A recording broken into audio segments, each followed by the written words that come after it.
இயேசு கிறிஸ்துவில் மிகவும் அன்பானவர்களே, யோபு புத்தகத்தின் 7 மற்றும் 8ஆம் அதிகாரத்தின் வேத தியான பகுதிக்கு உங்களை அன்புடன் வரவேற்கிறேன். 6ஆம் அதிகாரத்தின் தொடர்ச்சியாக யோபு பக்தன் மிகுந்த வேதனையும் விரக்தியும் நிறைந்தவராக எலிப்பாசின் பேச்சுக்கு பதிலளிப்பதை நாம் பார்க்க முடிகின்றது. இந்த அதிகாரத்தை 3 பிரிவுகளாக பிரித்து தியானிக்கலாம். முதல் பகுதி மனித வாழ்க்கையின் கடினமான சுமையை குறித்து 1ஆம் வசனத்திலிருந்து 6ஆம் வசனம் வரைக்கும் சொல்லப்பட்டிருக்கிறது. 2வது பகுதி 7வது வசனத்திலிருந்து 11வது வசனம் வரைக்கும் வாழ்க்கையின் நிலையற்ற தன்மையும் கடவுளிடம் முறையிடுவதையும் பார்க்க முடிகின்றது. 3வது பகுதி 12ஆம் வசனத்திலிருந்து 21வது வசனம் வரைக்கும் கடவுளின் தீவிரமான பார்வையை குறித்த கேள்வி கேட்கப்பட்டிருக்கின்றது. முதல் பகுதியிலே மனித வாழ்க்கையின் கடினமான சுமை, உழைப்பாளியின் நிலைமை, யோபு தன்னுடைய வாழ்க்கையை அதற்கு ஒப்பிட்டு நிழலுக்காக ஏங்கும் ஒரு கூலிக்காரனுக்கும் அதே போல சம்பளத்திற்காக காத்திருக்கும் ஒரு வேலையாளுக்கும் தன்னை ஒப்பிடுகின்றார். தன்னுடைய வேதனையான நாட்கள், தனக்கு தேவன் வெறுப்பான மாதங்களையும் மிகவும் கடினமான இரவுகளையும் கொடுத்தார் என்றும், படுத்தவுடன் எப்பொழுது விடியும் என்று ஏங்கிக் கொண்டிருப்பது போலவும் உடம்பிலே புழுக்கள் நிறைந்திருப்பதையும் விவரிக்கின்றார். 7ஆம் அதிகாரத்தின் முதல் வசனத்திலே, பூமியிலே போராட மனுஷனுக்கு குறிக்கப்பட்ட காலம் உண்டல்லவோ, அவன் நாட்கள் ஒரு கூலிக்காரன் நாட்களைப் போல் இருக்கிறதல்லவோ. 2ஆம் வசனம், ஒரு வேலையாள் நிழலை வாஞ்சித்து ஒரு கூலிக்காரன் தன் கூலியை வர பார்த்திருக்கிறது போல.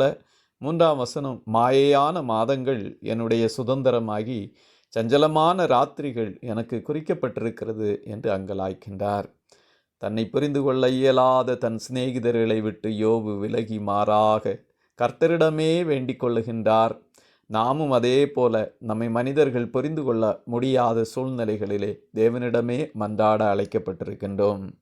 யோபுவின் பெரிதான கவலை கர்த்தரை பற்றியதாகும். 3வது நபரிடத்தில் பேசுவது போல கர்த்தரிடம் அவர் பேசினாலும் தேவ சமூகத்தை எப்போதும் அவர் உணர்ந்தவராகவே காணப்பட்டார். பக்தன் யோபுவினுடைய இருதயம் தான் அன்பு கூர்ந்த ஆண்டவரை விட்டு ஒருபோதும் விலகினதாக இல்லவே இல்லை. இந்த பகுதியிலே யோபின் வேதனைகளை ஒன்றொன்றாக எண்ணி பார்த்தால் நமது வாழ்க்கையில் உள்ள துன்பங்கள் மிகவும் அற்பமானவைகளே. ஆனாலும் பல வேளைகளிலே நமது துயரங்களையும் உணர்ச்சிகளையும் கர்த்தரிடம் பகிர்ந்து கொள்ளாதபடியும் வாழ்ந்து கொண்டிருக்கின்றோம் என்பதே முக்கியமான ஒன்று. யோபு 14ஆம் அதிகாரம் 6வது வசனத்திலே, அவன் ஒரு கூலிக்காரனை போல தன் நாளின் வேலையாயிற்று என்று ரம்யப்படும் மட்டும் அவன் ஓய்ந்திருக்கும்படி உமது பார்வையை அவனை விட்டு அகற்றும் என்று ஆண்டவரிடம் வேண்டிக் கொள்வதை பார்க்க முடிகின்றது. 2வது பகுதியாக வாழ்க்கையின் நிலையாமை மற்றும் கடவுளிடம் முறையிடுவதை நாம் பார்க்க முடிகின்றது. வாழ்க்கையின் நிலையாமையை பற்றி சொல்லும்போது, காற்றை போன்ற வாழ்க்கை, யோபுவின் நாட்கள் ஒரு காற்றை போல கடந்து போகின்ற மேகத்தை போலவும் மிக வேகமாக கடந்து போகிறது என்று உணர்ந்து சொல்லுகின்றார். தன்னுடைய மீள முடியாத மரணம், கல்லறைக்கு செல்பவர்கள் திரும்ப வருவதில்லை என்பதால் இனி ஒருபோதும் தான் பழைய சந்தோஷத்தை காண்ப போவதில்லை என்று புலம்பி அழுகிறதை பார்க்க முடிகின்றது. 7ஆம் அதிகாரம் 11வது வசனத்திலே, ஆகையால் நான் என் வாயை அடக்காமல் என் ஆவியின் வேதனையினால் பேசி என் ஆத்துமத்தின் கசப்பினால் அங்கலாய்ப்பேன் என்று சொல்லுகின்றார். தன்னுடைய ஆவியின் வேதனையை, தன் ஆத்துமாவிலே கொண்டிருந்த வேதனையை, கசப்பை பற்றி அடிக்கடி பல இடங்களிலே யோபு பேசியிருக்கின்றார். தன்னுடைய வாழ்க்கையின் ஒவ்வொரு சூழ்நிலைகளிலும் மிக ஆழமாக துன்பப்பட்டவராக காணப்பட்டார். நம்முடைய வாழ்க்கையிலும் கசப்பான வேதனையான சூழ்நிலைகளிலே கடந்து போகும்போது தேவனையே சார்ந்து அவரிடமே மன்றாட அழைக்கப்பட்டிருக்கிறோம் என்பதை உணர்ந்து நாம் கர்த்தரை நம்பி பின்பற்றுவோமாக. 3வது பகுதியான கடவுளின் தீவிரமான பார்வையை பற்றிய கேள்வியை 12ஆம் வசனத்திலிருந்து 21ஆம் வசனம் வரைக்கும் பார்க்கின்றோம். கடவுள் தன்னை கவனித்து கொண்டிருக்கின்றார். ஏதோ ஒரு பெரிய கடல்வாழ் திமிங்கலத்தை ஆண்டவர் கண்விடாமல் கண்காணித்து சோதிக்கிறார் என்று தேவனிடம் கேள்வி கேட்கின்றார். ஆண்டவரிடம் மன்னிப்பிற்காகவும் மன்றாடுகின்றார். தனக்கு நேரிடுகின்ற இந்த கடுமையான துன்பங்களை விட மரணமே எனக்கு பெரிது என்று யோபு நினைத்து, மனிதன் சில தவறுகளையும் செய்தாலும் ஆண்டவர் மன்னிக்காமல் ஏன் அவனை ஒரு இலக்காக வைத்து கொள்ளுகிறார் என்று தேவனிடம் அழுது மன்றாடுவதை நாம் பார்க்க முடிகின்றது. மிகவும் கடுமையான சோதனைகள் மற்றும் பாடுகளினால் கஷ்டப்படுகிற உண்மையான விசுவாசிகள் தங்களுடைய உணர்வுகளை ஜெபத்தில் தேவனுக்கு வெளிப்படையாக தெரியப்படுத்தி ஆண்டவரிடம் இவற்றை எடுத்து கூறுவதற்கு தங்கள் இருதயத்திலிருந்து ஒரு உண்மையான கீழ்ப்படிவதலின் மனப்பான்மையோடு ஆண்டவரிடம் பேசுவது எந்த தவறும் இல்லை. வேதத்தில் எடுத்துக்காட்டாக அன்னாள் மிகுந்த கவலையோடும் மனக்கசப்போடும் கர்த்தருக்கு முன்பாக வந்து தன் ஆத்துமாவை முழுவதுமாய் கர்த்தருடைய சமூகத்திலே ஊற்றினாள் என்றும், இயேசு கிறிஸ்துவும் கெத்செமனே தோட்டத்திலே பலத்த சத்தத்தோடும் கண்ணீரோடும் விண்ணப்பம் பண்ணினார் என்றும் நாம் வேதத்திலே வாசிக்கின்றோம். நம்முடைய வாழ்க்கையிலே கசப்புகள், கடினங்கள், சூழ்நிலைகள் வரும்போதெல்லாம் தேவ சமூகத்தை நாடி அவரிடமே நம்முடைய பாரங்களை ஊற்றிவிட வேண்டும். 7ஆம் அதிகாரம் 17, 18 வசனங்களை நாம் படிக்கும்போது, மனுஷனை நீர் ஒரு பொருட்டாக எண்ணுகிறதற்கும் அவன் மேல் சிந்தை வைக்கிறதற்கும் காலைதோறும் அவனை விசாரிக்கிறதற்கும் நிமிஷந்தோறும் அவனை சோதிக்கிறதற்கும் அவன் எம்மாத்திரம் என்று ஆண்டவரிடம் கேட்கின்றார். தேவனிடம் இப்படியாய் மன்றாடுகின்றார். 20வது வசனத்திலே, மன்னுயிரை காப்பவரே, பாவம் செய்தேனானால் உமக்கு நான் செய்ய வேண்டியது என்ன? நான் எனக்குத்தானே பாவமாயிராதபடிக்கு நீர் என்னை உமக்கு இலக்காக வைத்தது என்ன என்று கேட்டு ஆண்டவரிடம் மன்னியும் என்பதற்காக மன்னிப்பு கேட்கின்றார். 21வது வசனத்தில், என் மீறுதலை நீர் மன்னியாமலும் என் அக்கிரமத்தை நீக்காமலும் இருக்கிறது என்ன? இப்பொழுதே மண்ணில் படுத்து கொள்வேன், விடியற் காலத்திலே என்னை தேடுவீரானால் நான் இரேன் என்று அங்கலாய்க்கின்றார். ஆகவே மன்னிப்பு தேவனால் கொடுக்கப்படுகின்ற ஒன்று, அவரிடமிருந்தே நாம் பெற்றுக்கொள்ள முடியும். நம்முடைய அங்கலாய்ப்புகளை, வேதனைகளை தேவனிடமே நாம் முறையிடுவோமாக, விண்ணப்பிப்போமாக. 8வது அதிகாரம். யோபுவின் 2வது நண்பனான சூகியனான பில்தாத் இந்த பகுதியிலே பேசுகின்றார். பில்தாத் பாரம்பரிய தத்துவம் சார்ந்த கருத்துக்களோடு கடவுளின் நீதி மற்றும் மனிதனின் செயல்பாடுகள் குறித்து அவர் வாதிடுகின்றார். யோபு 8ஆம் அதிகாரத்தை 5 பிரிவுகளாக பிரித்து தியானிக்கலாம். முதல் பகுதி 1ஆம் வசனத்திலிருந்து 3வது வசனம் வரைக்கும் பில்தாத்தின் நேரடி கண்டனத்தை பார்க்க முடிகின்றது. 2வது பகுதி 4ஆம் வசனத்திலிருந்து 7வது வசனம் வரைக்கும் கடவுளிடம் திரும்புமாறு யோபுவுக்கு அழைப்பு விடுக்கின்றார். 3வது பகுதி 8ஆம் வசனத்திலிருந்து 10ஆம் வசனம் வரைக்கும் முன்னோர்களின் ஞானத்தின் முக்கியத்துவத்தை எடுத்து கூறுகின்றார். 4வது பகுதி 11ஆம் வசனத்திலிருந்து 19வது வசனம் வரைக்கும் கடவுளை மறப்பவர்களின் நிலையை குறித்து கூறுகின்றார்.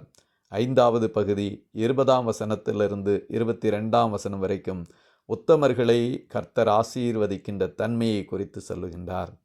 முதல் பகுதியிலே பில்தாத்தின் நேரடி கண்டனத்தை நாம் 1ஆம் வசனத்திலிருந்து 3 வரைக்கும் படிக்கின்றோம். பில்தாத் யோபுவின் வார்த்தைகளை பலத்த காற்று என்று கடுமையாக விமர்சித்து, கடவுள் ஒருபோதும் நீதியை புரட்டுவதில்லை என்றும் சர்வ வல்லமையுள்ளவர் நியாயத்தை மாற்றுவதில்லை என்றும் சொல்லுகின்றார். யோபு தன்னை நீதிமானாக காட்டிக்கொண்டு மறைமுகமாக கடவுள் அநீதியானவர் என்று குற்றம் சாட்டுவதாக பில்தாத் தவறுதலாக புரிந்து கொள்வதை நாம் பார்க்க முடிகின்றது. பில்தாத்தின் பேச்சிலும் கர்த்தரை பற்றிய பல உண்மையான காரியங்கள் உண்டு. ஆனால் நீதிமானுக்கு துன்பங்கள் வரக்கூடும் என்பதை பில்தாத் அறியாமல் போய்விட்டார். பில்தாத் எலிப்பாசை விட ஒரு படி அதிகமாக யோபை வருத்தப்படுத்தி பேசியிருக்கின்றார். யோபின் பிள்ளைகள் பாவம் செய்தனர் என்று தெரியாமல் பேசுகின்றார். யோபு பாவம் செய்தவர் மட்டுமல்ல, பாவத்தை ஒப்புக்கொள்ள மறுக்கிறவர் என்றும் பில்தாத் குற்றம் சாட்டுவதை பார்க்க முடிகின்றது. இது முழுமையான தவறான ஒன்று. நாம் பிறரை பற்றி தெரியாதபடி கடவுளுடைய பார்வையிலே இருந்து அவர்களை நியாயம் தீர்க்க நமக்கு பொறுப்பு கொடுக்கப்படவில்லை என்பதை உணர்ந்தவர்களாக பிறரை நியாயம் தீர்க்காமல் இருப்போமாக.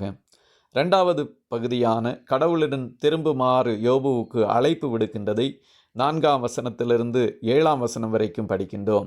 யோபுவின் பிள்ளைகள் பாவம் செய்ததால் தான் அவர்கள் இப்படிப்பட்ட சூழ்நிலைக்குள்ளாக கடந்து சென்றார்கள் என்பதை சொல்லுகின்றார். யோபு மாசற்றவராக இருந்தால் கடவுள் தாமதிக்காமல் வந்து அவனுக்கு உதவி செய்வார் என்றும், அவனது ஆரம்பம் சிறியதாக இருந்தாலும் எதிர்காலம் மிகுந்த ஆசீர்வாதமாக இருக்கும் என்றும் பில்தாத் சொல்வதை பார்க்க முடிகின்றது. யோபு 8ஆம் அதிகாரம் 5வது வசனத்திலே, நீர் தேவனை ஏற்கனவே தேடி சர்வ வல்லவரை நோக்கி விண்ணப்பம் செய்து, 6வது வசனம், சுத்தமும் செம்மையுமாய் இருந்தீரே, ஆனால் அப்பொழுது அவர் உமக்காக விழித்து நீதியுள்ள உம்முடைய வாசஸ்தலத்தை சாங்கோபாங்கமாக்குவார் என்று சொல்லுகின்றார். தேவன் நீதியுள்ளவரானபடியால் நீதிமானாகிய தனிப்பட்ட ஒருவர் மேல் துன்பத்தை கொண்டு வர மாட்டார் என்கிற தன் நம்பிக்கையை பில்தாத் தன் விவாதத்திற்கு அடிப்படையாக கொண்டிருந்தார். பில்தாத்தின் தவறு பின்னால் தேவனால் வெளிப்படுத்தப்பட்டதை 42ஆம் அதிகாரம் 7-8ஆம் வசனங்களிலே படிக்கின்றோம். இந்த அடிப்படையில்தான் தேவன் தமது சொந்த குமாரனை பாடுகளுக்கும் மரணத்துக்கும் ஒப்பு கொடுத்து கிறிஸ்துவை சிலுவையில் அறைந்ததை நாம் பார்க்க முடிகின்றது. ஆண்டவர் நமக்காக சிலுவையிலே அறையப்பட்டார், நமக்காக அவர் உயிர் தெழுந்தார். ஆனாலும் அவருடைய பிள்ளைகள் இந்த உலகத்திலே சில பாடுகளை அனுபவிக்க அவர் அனுமதித்திருக்கிறார் என்ற உண்மையை புரிந்து கொண்டு நாம் செயல்பட வேண்டும். 3வது பகுதியாக முன்னோர்களின் ஞானத்தின் முக்கியத்துவத்தை குறித்து 8ஆம் வசனத்திலிருந்து 10ஆம் வசனம் வரைக்கும் படிக்கின்றோம். யோபுவிடம் மூத்தவர்களின் அறிவுரையை கேட்கும்படி பில்தாத் சொல்லுகின்றார். மனிதனின் பூமிக்குரிய நாட்கள் நிழலை போல மிகவும் குறுகியவை. நாம் நேற்று பிறந்தவர்கள் என்பதால் முன்னோர்கள் கண்டறிந்த அனுபவங்களை நாம் நம்ப வேண்டும் என்று வலியுறுத்துகிறதை பார்க்க முடிகின்றது. 8ஆம் அதிகாரம் 9வது வசனத்திலே, நாம் நேற்று உண்டானவர்கள் ஒன்றும் அறியோம், பூமியின் மேல் நம்முடைய நாட்கள் நிழலை போல் இருக்கிறது என்று சொல்லுகின்றார். 14ஆம் அதிகாரம் 2வது வசனத்திலும், அவன் பூவை போல பூத்து அறுப்புண்கிறான், நிழலை போல நிலை நிற்காமல் ஓடி போகிறான். நம்முடைய வாழ்க்கை இந்த உலகத்திலே நிழலை போன்றதுதான், புல்லில் பூக்கின்ற பூவை போன்றதுதான். அவ்வளவு வேகமாக கடந்து செல்லும்.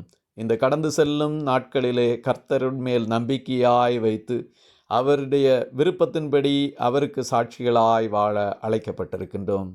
4வது பகுதியாக 11லிருந்து 19வது வசனம் வரைக்கும் கடவுளை மறப்பவர்களுடைய நிலையை குறித்து, சதுப்பு நிலமோ அல்லது தண்ணீரோ இல்லாமல் நாணல் வளர முடியாது, அவைகள் சீக்கிரமாய் பட்டுவிடும், வாடிவிடும் என்பதையும், இதே போல கடவுளை மறப்பவர்களுடைய வாழ்க்கையும் இருக்கும் என்றும், அவர்களின் நம்பிக்கை ஒரு சிலந்தி வலை போல வலிமையற்றதாக எளிதாக அறுந்து போகும் என்றும், தங்கள் நிலையிலிருந்து பெயர்க்கப்பட்டால் அவர்கள் இருந்த இடமே அவர்களை காண முடியாது, அவர்களை உதறி தள்ளிவிடும் என்றும் அவர் எச்சரிக்கதை நாம் பார்க்க முடிகின்றது.